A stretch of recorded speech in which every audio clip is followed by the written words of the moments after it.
شوفي يا اختي، شتي الا ما كانتش البطبوطه كتنفخ ليك بحال هكايا هاكا يا اختي، راكي اختي ما حادقاش. سمعتي اختي؟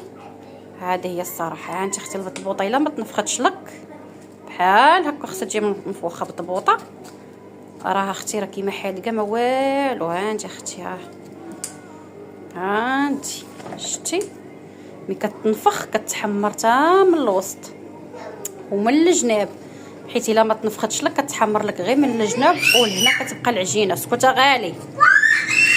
ها انت اختي العزيزه ديالي شتي. ايوا الحمد لله.